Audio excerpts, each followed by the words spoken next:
Now, I recognize that Google is not a conventional workplace. Having said that, we have rules.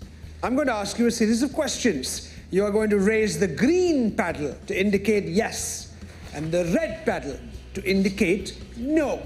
Let's begin. Having a beer with your boss.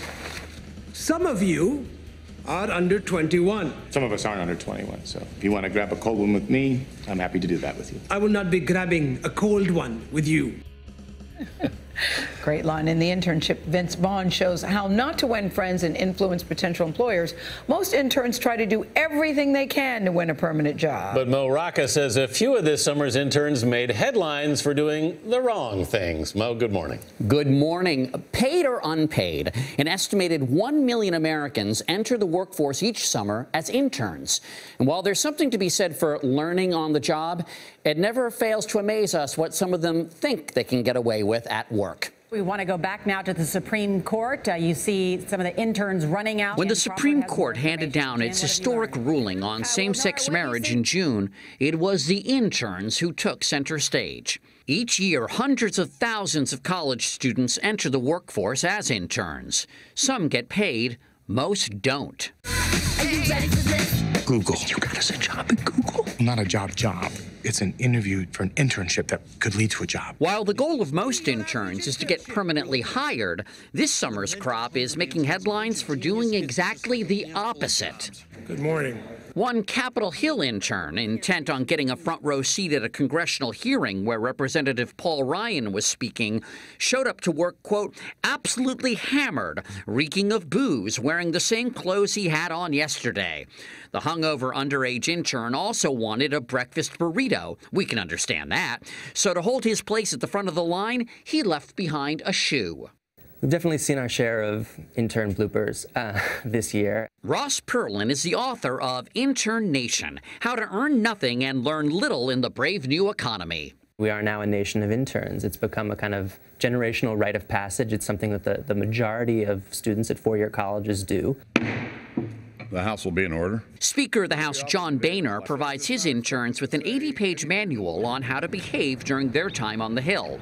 Helpful pointers include don't talk to the press and you are not here to change the world. We have new information now. It's advice an intern at the NTSB should have kept in mind before he erroneously confirmed inaccurate and offensive names of Asiana Airlines crew members to a Bay Area TV station after Flight 214 crash-landed in San Francisco.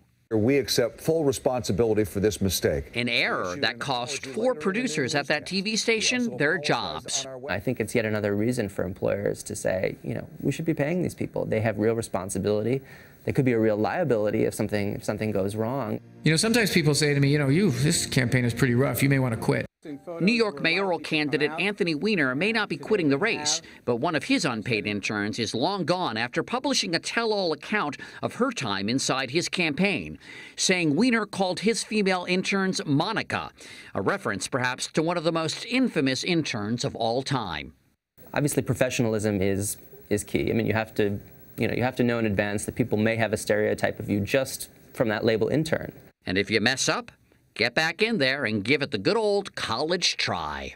Be professional. Realize that you do have to prove yourself. Try to be sober when you go to work. We reached out to those interns mentioned in our report, but none was willing to go on camera. And for the record, our summer interns here at CBS This Morning were nothing but model citizens during their time with us. Yes, they were. They absolutely were. That's true. Very hard. I don't know why they wouldn't talk to you, though, Mo. Yeah. It's shocking, I know. But don't you think if you play your cards right, you really can parlay an internship into something really good? Yeah, I think it's a great learning ground for people. I think so, and it's probably maybe first do no harm. That's right. When in doubt, just keep quiet and watch. And stay sober. Yeah, yes, that always helps. That does help. That's a life lesson, that one. Thank you, Mo Rocca. Thanks. Mo Rocca, thanks.